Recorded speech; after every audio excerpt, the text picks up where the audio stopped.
All right, today we're going to talk about simplifying radical expressions. We've got about 7 different problems that we're going to try and go through as best we can. This very first one, simplifying radicals, I'm going to let you have some work time. I just wanted to kind of remind you.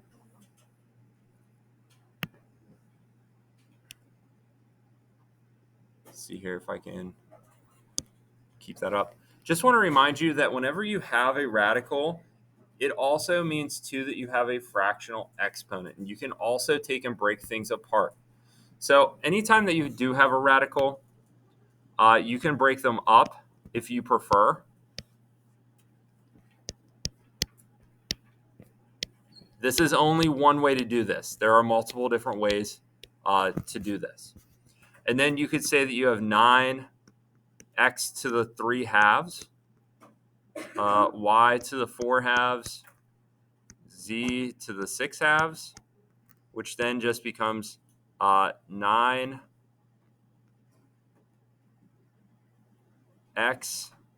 to the 3 halves, y squared, z3.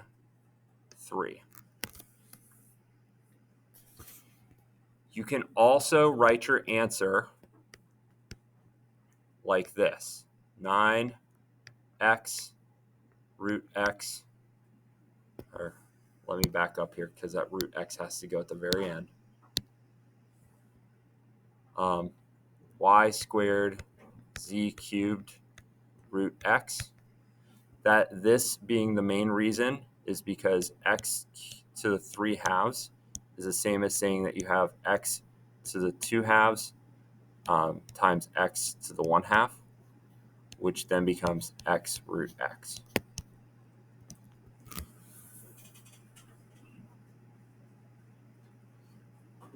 So either of those answers will work. When dealing with this, the big thing that you want to do is simplify as much as possible. Take as many of the variables out as you can. Take as many of the numbers out as you can.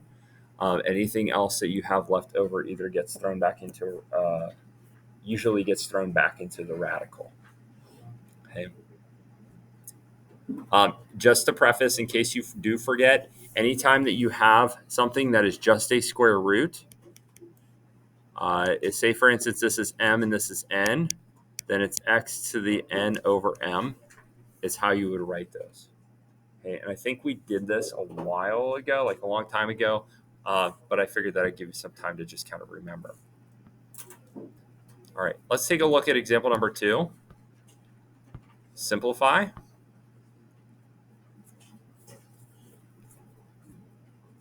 So there's a couple different ways that you could try and solve or simplify a problem like this. One of the things that I would probably do first is distribute the 1/2, and then also make the 8ab to the 6, make everything a fractional exponent as well. So for instance, I'm showing you all the steps here. 64 to the 1/2, a to the 1/2, b to the 5 halves. This interruption. Nolan Murphy, please come to the main office. This would be Nolan Murphy. a to the 1/2, a to the 1/2, and b to the 6 halves.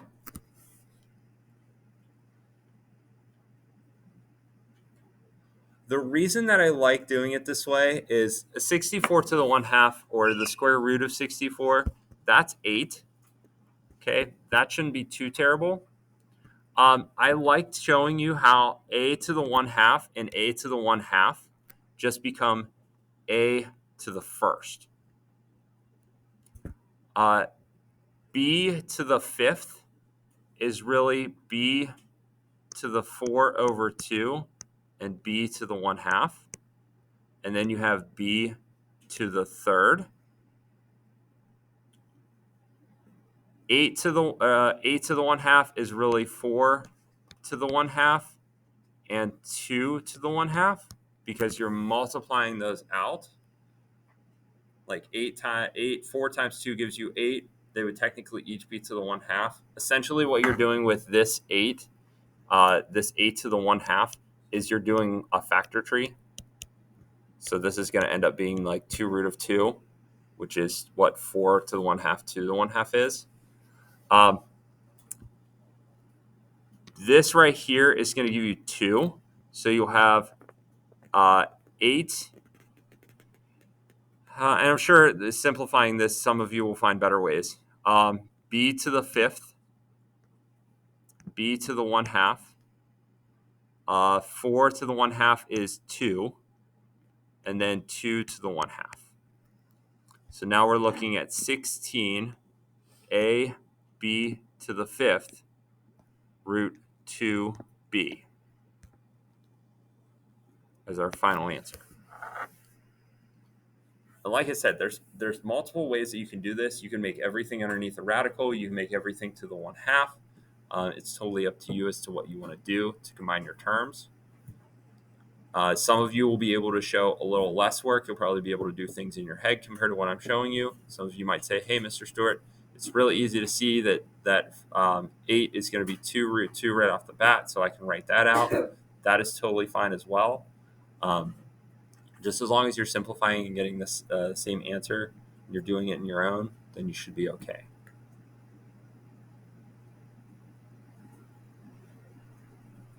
Questions at all before we move to example number 3?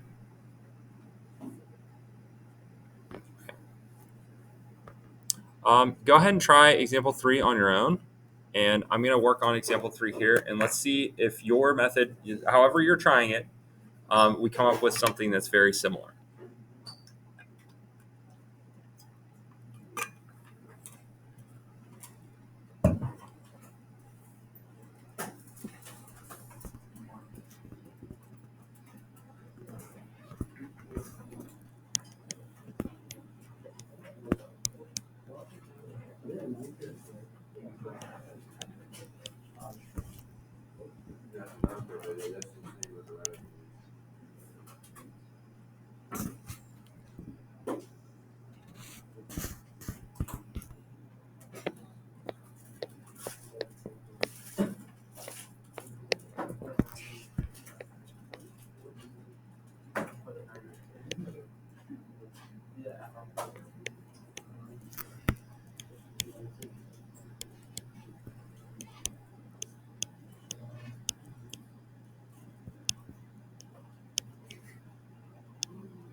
So that's if you took and made most of it just exponents.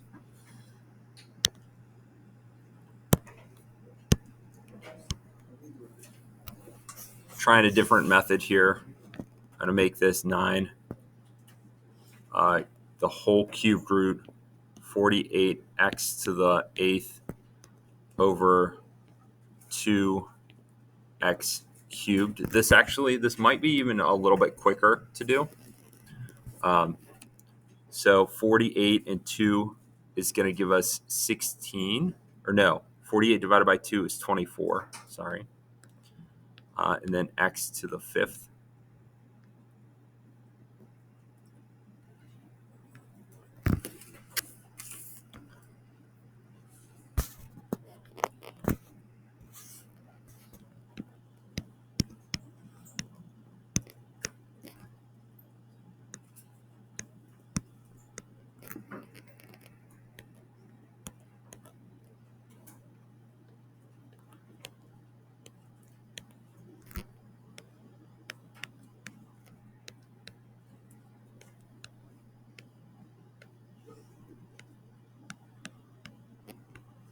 So it might have been a little bit easier, a little less steps if you would have just made it all underneath a radical. I've shown you before what I did whenever I took everything and flipped it into fractional exponents. For the radical, if it's all a cubed root with our laws of radicals, then it'll all be underneath the cubed root. So that's why the 9 gets pulled out front separately. Everything goes underneath the cube. And then you can simplify with inside the cube. Remember, with a cube root, we're looking for groups of 3. So that's why I split 24 into 8 times 3 instead of something like 6 times 4 where you have a perfect square. 8 is a perfect cube. So 8 is 2 on the outside, cube root 3. Kind of like x to the 5th, I want to pull out 3 of those. So that one x will come out front and then leave me the x squared on the inside. So 9 times 2 from that 2 cubed root 3 gives me the 18x and then cubed root 3x squared. Okay. Go ahead and try example 4. See how you do.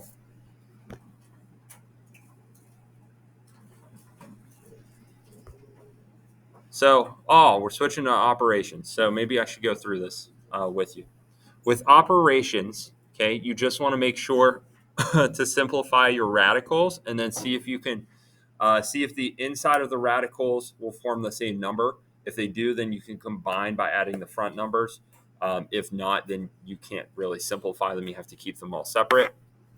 So I'm going to distribute my negative.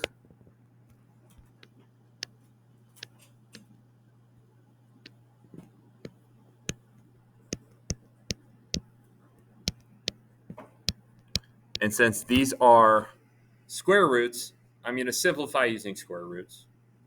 Show my workout here. 27, that's 9 and 3. So that's 3 root 3. 48 is 16 and 3. So that's 4 root 3. Oh, this is wonderful. Okay. So right now I have my next step showing you. 4 plus 3 root 3 plus 15 minus 4 root 3. So I have 19 minus root 3. Minus 1 root 3 essentially, because you only, with radicals, when you combine them, you can only combine them if they have the same radical term on the inside. They're the same like radical themselves. If they're cubes, then you can put the cubes together. If they're squares, you can put squares together. And then you are going to add or subtract, in this case, the front 2 terms. Yeah. 4 plus 15 should give you 19.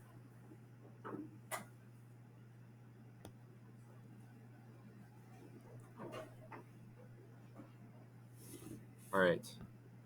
Multiplying radical expressions is also a little bit similar. In this case, we want to double distribute, or some of you might know it as FOIL, just to start.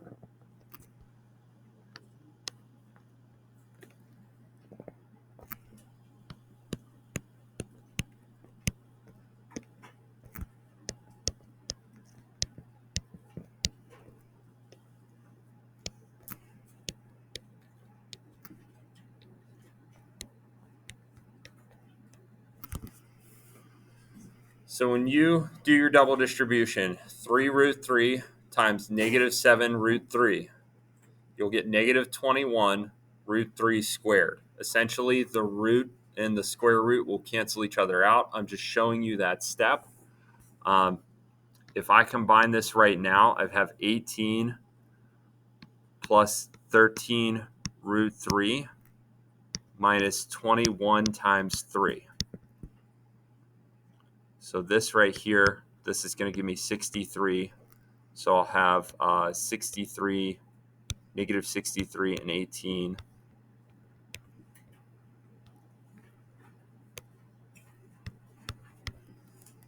So this will create negative 45 plus 13 root 3.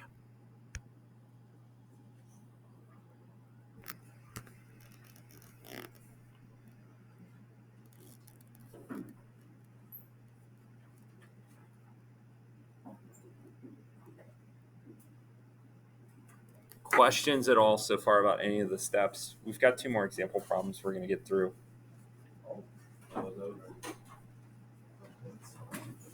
I am recording. Let's save our comments until the end. But those of you that were over will get candy. Thank you. All right.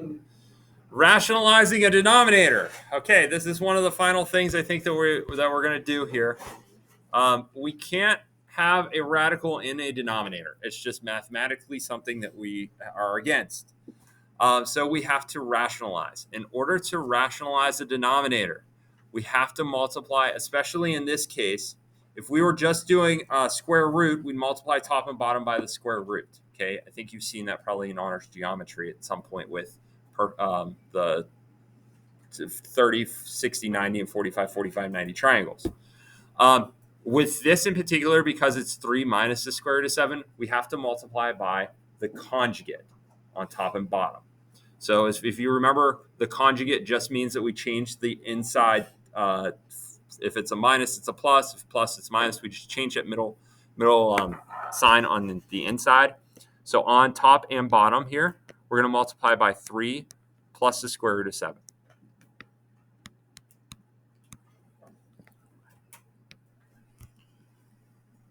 So on top, we'll have 12 plus 4 root 7. And I'm going to show you, I know some of you are already like, hey, that's difference of squares, but I want to show you why this kind of works. If you were to use, your double distribution, it'd be 9 plus 3 root 7 minus 3 root 7. Right there, those two terms cancel.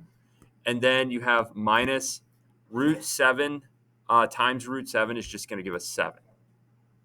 So now we have 12 plus 4 root 7 over 2, because we have the 9 minus 7 on the bottom since our radical canceled out. The last thing that we can do is simplify. You can't simplify anything inside of the radical, so the 7 or anything inside there does not matter. But the 12, 4, and 2 all have to be something that you can divide by, that share something common. In this case, they all can be divided by 2. So our final answer will be 6 plus 2 root 7. And again, if you ever get lost or stuck and you want to watch this video, even if you're like, man, I've got the exponents down really well. We're switching them to radicals or simplifying, but I'm not sure on how to rationalize to the denominator. That's why YouTube is so friendly, is you can just skip until example number 6. Okay.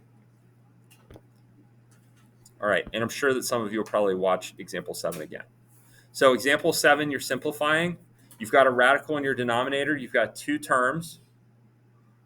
We're going to use the conjugate again. Even though we have it 1 on each side, we are going to use the conjugate. This will make this very nice for us to cancel out. So we're going to multiply by 2 root 3 minus 3 root 2.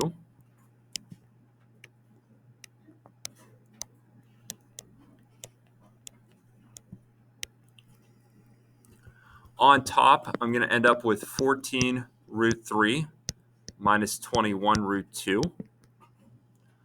And on bottom, I'm going to show you some of the steps again. We know that the middle terms cancel out because it's a plus and a minus. It's called difference of squares. The first two, 2 times 2 is 4, and the square root of 3 times the square root of 3 is just going to multiply that by that 4 together. So 4 times 3 is going to be that first term. And then the last term there, 3 times 3, so minus 3 times 3 is 9. And then square root of 2 times the square root of 2 is 2. So now we're looking at the bottom as being 12 minus 18. So 14 root 3 minus 21 root 2 all over negative 6. Okay. You can write it like this. That is totally fine. You can put the negative out front if you want to, or if you put the negative on the inside on the top, this could also read as negative 14 root 3 plus 21 root 2 over 6. It's totally up to you as to how you want to do it. But that's all. 14 and 6 are divisible. 21 and 6 are divisible, but they're not, like 14 isn't divisible by the same thing that 21 and 6 would be divisible by, if that makes sense. 14 and 6 are divisible by 2. 21 and 6 are divisible by 3. Because it's not all 2 or all 3, you can't do anything. So that's going to be your end result.